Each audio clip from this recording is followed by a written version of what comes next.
One day on the island of Sodor, Skarloey was in a very bad mood.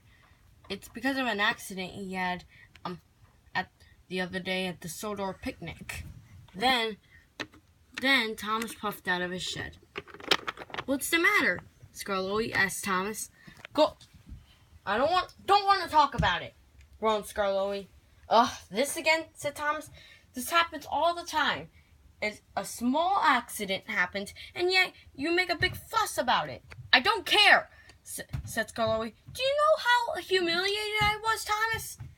He asked. "Yes, but it doesn't mean you have to make a big fuss about it." "Skarloey, sometimes Thomas could be right," said Duncan as he was puffing out of his shed. "You know what? Just get lost, Duncan," said Skarloey. "I don't need you invading my space." "Well, I'm not going inside." "Go now!" boomed Skarloey. Okay. And Duncan went back into his shed in fear. "Skarloey, that wasn't very nice. Now, if you excuse me, I have to pull in. Thomas, could I come? Because I don't want to be around this meanness with Skarloey." "Sure," said Thomas. "Yeah, just go with Thomas, Duncan. I don't need you invading my space." And Duncan and Thomas puffed away cheerfully.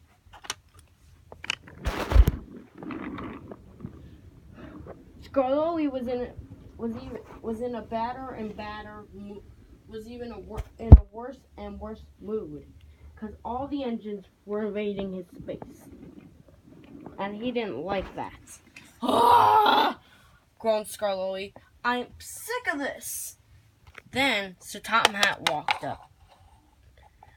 Sir Topham Hatt, I don't want to do any work today," said Skarloey. "So what has become of that attitude?" asked Sir Topham Hatt. "It's just that after the accident I had the other day, I was so embarrassed, this is what it's about." Boomed Sir Topham Hatt. "Listen, I know you were embarrassed, but you have to do some work like all the other engines. Edward is taking, for example, Thomas and Duncan are pulling Indian cargo, and Edward is taking a package to Murdoch's goods train. And that all the engines on Soda are working, so you have to do your job too. Look, I'm just afraid if I come out of the end, if I go out into the open, if I go out into the open, the engines are gonna laugh at me." "That won't happen," said Sir Topham Hatt. But if any of the engines do, you come tell me right away, and I'll deal with them." "Thank you, sir," said Skarloey.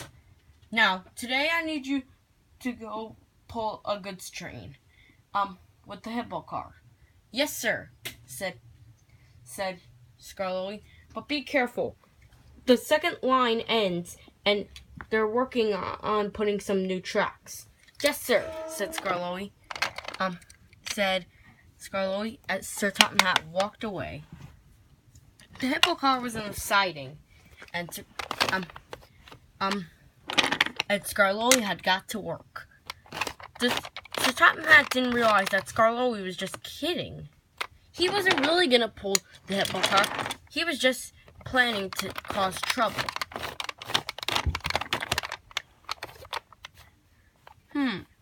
So he went onto the track. "Oops, wrong track," said Skarloey, and he puffed away. "Oh no, Thomas, Skarloey is coming." "Relax, I'm not gonna bother you guys." "Oh, good," said Thomas. Skarloey, Sir Topham had said something. Then Skarloey came up to a signal box. "No!"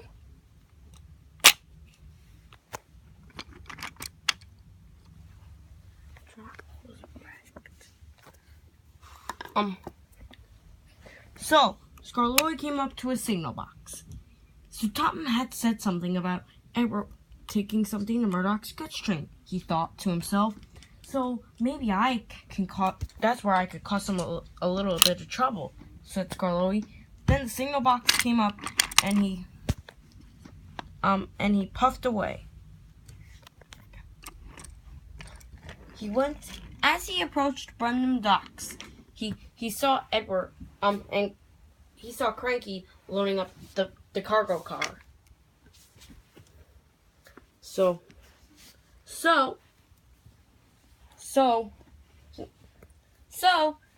as Cranky lifted his hook,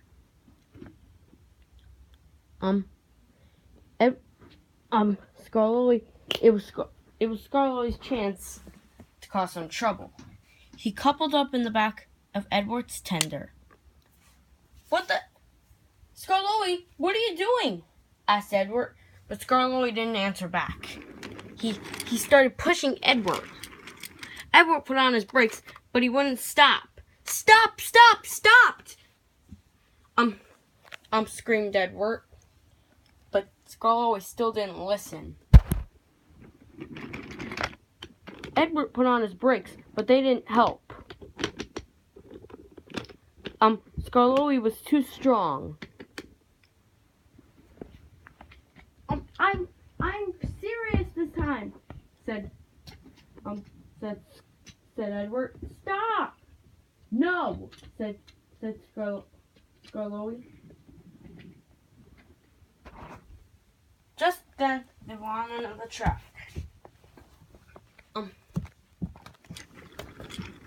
He was taking off. Skarloey was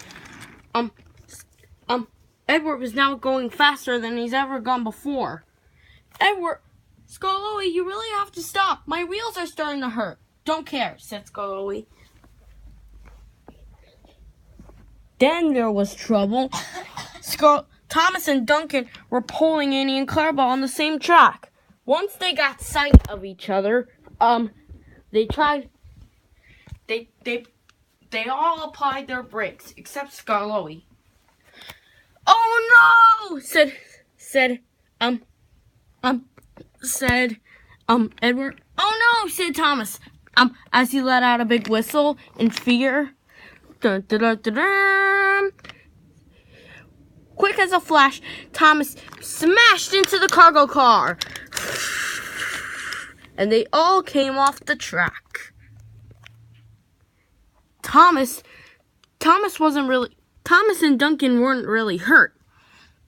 But the cargo car was in pieces, and Edward was badly damaged.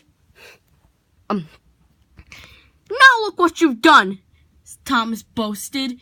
Sir Topham Hatt isn't going to be happy about this. Duncan was also hurt.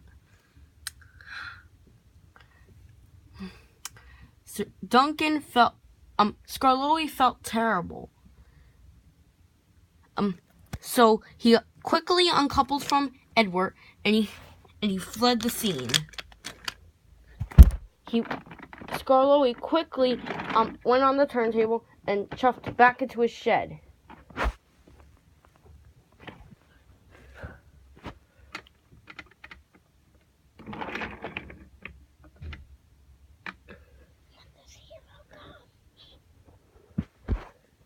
Just then, Edward's driver called Sir Topham Hatt, and he came to inspect the damage.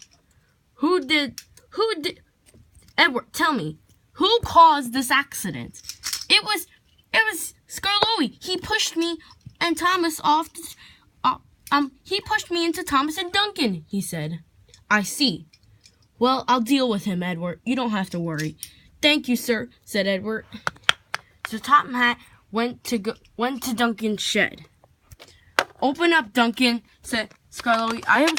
You have some explaining to do. Open up, Duncan. Open up, Skarloey. You have some explaining to do. Yes, sir, said Skarloey in fear.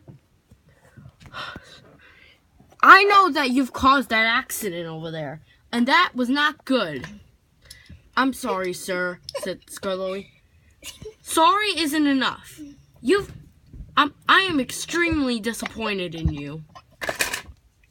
I don't know how they run things on your old railway, but here on Sodor, if you disobey me, you don't get to stay very long. And as your punishment, you'll be staying in their shed for 3 weeks, said to Tom Hat, and he walked away. Skarloey now felt guilty.